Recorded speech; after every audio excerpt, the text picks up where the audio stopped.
ഓഫീസും വേണ്ട, അയാളെ കൊണ്ട് ഞാൻ പോവാം, വേറെ കാര്യമൊന്നുമില്ല. മനസ്സിലായിട്ടില്ല? അയാളെ നിയമപരമായിട്ടല്ല നിങ്ങൾ കസ്റ്റഡി എടുത്തേക്കില്ല. മനസ്സിലായോ? അയാളെ കൊണ്ട് ഞാൻ പോവാം, വേറെ കാര്യമൊന്നുമില്ല. നിങ്ങൾ നിയമപരമായിട്ടാണ് അയാളെ കസ്റ്റഡിയിൽ എടുത്തേക്കില്ല. എന്താ അന്നൊക്കെ കാണിച്ചേ എന്ത് അയാളെ അറസ്റ്റ് ചെയ്യപ്പെട്ട പേപ്പർ കാണില്ലേ? സ്റ്റാർട്ട് ചെയ്യാൻ എനിക്ക് കേൾക്കണ്ട. നിയമപരമാണെന്ന് ഞാൻ ചോദിച്ചോളൂ.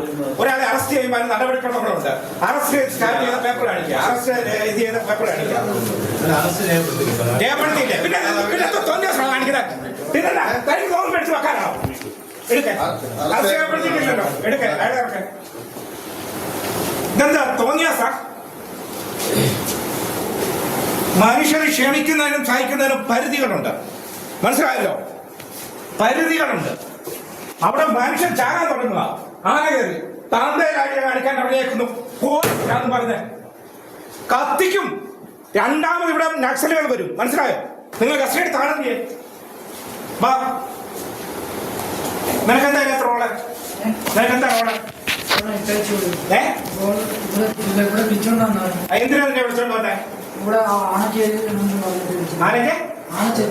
ആന ചത്തു നീ എന്ത് ചെയ്തു?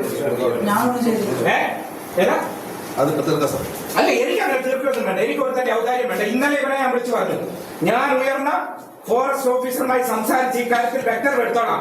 തോന്നിയ നിന്നെ പണിയിപ്പിക്കുന്ന ആരാന്ന് എനിക്കറിയാം. മനസ്സിലായല്ലോ? അതിന് വ്യക്തത വരുത്താം. എടാ, ഇവർക്ക് ആന ചത്തു. ആന ചത്തെങ്കിൽ അതിനെന്തെങ്കിലും ഇതുണ്ടെങ്കിൽ അവിടെ ഇലക്ട്രിസിറ്റി റിപ്പോർട്ട് വാങ്ങണ്ടേ? ഇലക്ട്രിസിറ്റിക്കാർ പോയി പരിശോധിച്ചു. ഞാൻ അവരോട് സംസാരിച്ചു. ഒരു സാധ്യതയില്ല സാറേ എന്ന് പറഞ്ഞ് അവിടെ കണ്ടു കൊടുക്കാൻ ഒരു സാധ്യതയില്ലെന്ന്. പിന്നെ എങ്ങാണ്ടൊന്നും ഈ പാവം പിടിച്ചോ, അവൻ ഈ നാട്ടുകാരനല്ലല്ലോ. സി കെ അഭിലാൽ വിവരങ്ങൾ വേണ്ട. അഭിലാൽ, ഒരു MLA യിൽ നിന്ന് ഒരിക്കലും വരാത്ത രീതിയിലുള്ള പ്രതികരണമാണ്. കത്തിച്ചു കളയും, പിന്നെ കൂടുതൽ കടുത്ത ഭാഷ, നക്സലുകൾ വരും.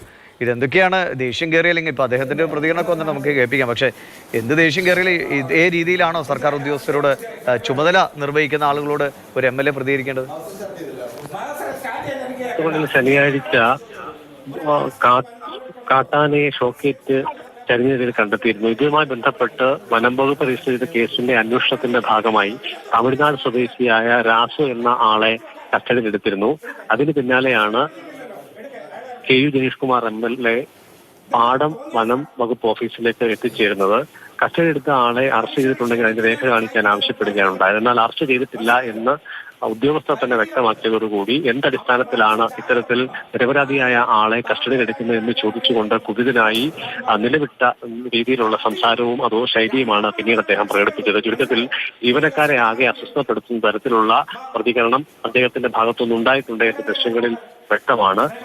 അതോടൊപ്പം തന്നെ കോന്നി DYSP രാജപ്പൻ റാവുത്തർ ഈ സംഭവ സമയത്ത് അദ്ദേഹത്തിനോട് ഒപ്പമുണ്ട്. ഏതാനും CPM പ്രവർത്തകരും MLA പിന്തുടർന്ന് ഓഫീസിൽ എത്തിച്ചേർന്നിരുന്നു. നാടാകെ വന്യജീവികളുടെ ആക്രമണം ശക്തമാകുമ്പോൾ നിരപരാധികളെ സൂക്ഷിക്കുന്ന തരത്തിലുള്ള നിലപാട് സ്വീകരിക്കുകയാണ് വനം വകുപ്പ് എന്നുള്ള ആക്ഷേപമാണ് MLAയും അദ്ദേഹത്തെ അനുകൂലിക്കുന്ന വിഭാഗവും ഉയർത്തുന്നത്. എന്തായാലും വന്യജീവി സംഘർഷം കൂടി വരുന്ന ഒരു കാലഘട്ടത്തിൽ പ്രത്യേകിച്ച് കൊളുത്തുമൺ മേഖലയിൽ കൃത്യനിർവഹണം തടസ്സപ്പെടുത്തി എന്ന നിലയ്ക്കൊക്കെ വേണമെങ്കിൽ MLAക്കെതിരെ ഉദ്യോഗസ്ഥർക്ക് പരാതി നൽകാവുന്നതാണല്ലോ. ഈ രാഷ്ട്രീയ സമ്മർദ്ദമോ സ്വാധീനമോ ഒക്കെ പേടിച്ച് ഉദ്യോഗസ്ഥർ ഇത് വിട്ടുകളയാനും സാധ്യതയാണല്ലേ? സാധ്യത പ്രത്യേകിച്ച് ഡിജിറ്റൽ തെളിവായി ഈ ദൃശ്യങ്ങളുള്ള സാഹചര്യത്തിൽ അത്തരത്തിലൊരു നീക്കം അവർ താല്പര്യപ്പെടുന്നുണ്ടെങ്കിൽ അതുമായി മുന്നോട്ട് പോകാവുന്നതാണ്. പക്ഷേ ഭരണകക്ഷി MLA പ്രതിയാക്കിക്കൊണ്ട് അത്തരത്തിലൊരു നീക്കവുമായി ഏതെങ്കിലും ഉദ്യോഗസ്ഥർ മുന്നോട്ട് പോകും എന്ന് ഈ ഘട്ടത്തിൽ കരുതാനാകില്ല. അതേസമയം തന്നെ ജീവനക്കാരുടെ സംഘടന പ്രതിഷേധ കുറിപ്പ് ഇറക്കിയിട്ടുണ്ട്. ജീവനക്കാരെ ആകമാനം ആക്ഷേപിക്കുന്ന തരത്തിലുള്ള പ്രകടനമാണ് MLA കാട്ടിയത് എന്ന് അവർ വാർത്താക്കുറിപ്പിൽ അറിയിക്കുന്നുണ്ട്. ഒപ്പം തന്നെ ഈ അന്വേഷണത്തെ അട്ടിമറിക്കാനുള്ള ബോധപൂർവമായ നീക്കം കൂടി MLAയുടെ ഭാഗത്തുനിന്ന് ഉണ്ടായിട്ടുണ്ട് എന്നുള്ള ആക്ഷേപവും ജീവനക്കാരുടെ സംഘടനയ്ക്കുണ്ട്.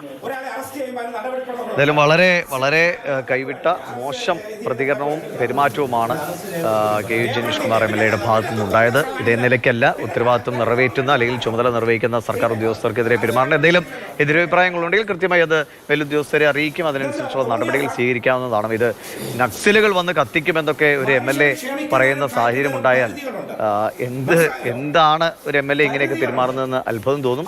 ഈ ദൃശ്യങ്ങളൊക്കെ വെച്ച് സ്വാഭാവികമായിട്ടും നിയമ നടപടികൾ സ്വീകരിക്കാവുന്നതാണ്. പക്ഷെ നമ്മുടെ നാട്ടിലറിയാം ഭരണകക്ഷി MLA ആണ്, അദ്ദേഹത്തിനെതിരെ ഈ കേസുമായി പോകാൻ ഒരു ഉദ്യോഗസ്ഥൻ തയ്യാറായാൽ പിന്നെ എവിടെ പോയി കിടക്കേണ്ടി വരും എന്ന ചിന്ത അദ്ദേഹത്തിനുണ്ടാകും. അതുകൊണ്ട് കൂടുതൽ എന്തെങ്കിലും ഇക്കാര്യത്തിൽ സംഭവിക്കുമോ എന്ന് നമുക്കറിയില്ല. എന്തായാലും ജനീഷ് കുമാർ MLA ഒരു പ്രതികരണം കൂടി, എന്താണ് സംഭവിച്ചു പോയത് എന്നുകൂടി അദ്ദേഹം പറയുന്നതും കൂടി കേൾക്കാം. അവര് നിയമവിരുദ്ധമായിട്ടാണ് ഈ ആളിനെ കസ്റ്റഡിയിൽ എടുത്തിരിക്കുന്നത്. അയാളൊരു പാവം പിടിച്ച കൂലിപ്പണിക്കാരനാണ്. അപ്പൊ അയാൾക്ക് ഇതിനകത്ത് ഒരു റോളുമുള്ള മനുഷ്യനല്ല. അത് അവര് തന്നെ പറയുന്നുണ്ട്, ഒരു റോളും അയക്കില്ല. അയാളെ അഥവാ ഇനിയും കേസ് അന്വേഷണത്തിന്റെ ഭാഗമായി വെളുപ്പിക്കുകയാണെങ്കിൽ നമുക്ക് നോട്ടീസ് കൊടുത്ത് വെളുപ്പിക്കുന്നതിനും ഒരു തടസ്സവുമില്ല. ഇനി അയാൾ പ്രതിയാണെങ്കിൽ അയാളെ അറസ്റ്റ് ചെയ്യുന്നതിനും തടസ്സമില്ല. പക്ഷെ അയാൾ അവിടെ ഒരു ഭീകര അന്തരീക്ഷം സൃഷ്ടിക്കുക, നിയമവിരുദ്ധമായി അവരുടെ ഇടപെടൽ അത് അനുവദിക്കില്ല. അതാണ് ഞാൻ പറഞ്ഞിട്ടുള്ളത്. വന്യജീവികളുടെ അക്രമവുമായി ബന്ധപ്പെട്ടുകൊണ്ട് ജനങ്ങൾ വല്ലാത്തൊരു മാനസികാവസ്ഥയിലാണ്. ആ അവസ്ഥയിൽ ഇനിയും നമുക്ക് ഈ വനം വകുപ്പിന്റെ ഭാഗത്തു നിന്നും കൂടി വന്നാൽ അത് നിയന്ത്രണ വിധേയമല്ലാതായി പോകും. ആ ഘട്ടത്തിലാണ് അങ്ങനെ ഒരു പരാമർശം നടത്തിയിട്ടുള്ളത്. അങ്ങനെ പരിധി വിടാൻ സംസാരിക്കേണ്ടി വന്നിട്ടുണ്ട്. അത് ഞാൻ ആ ഘട്ടത്തിലുണ്ടായൊരു വികാരമാണ്.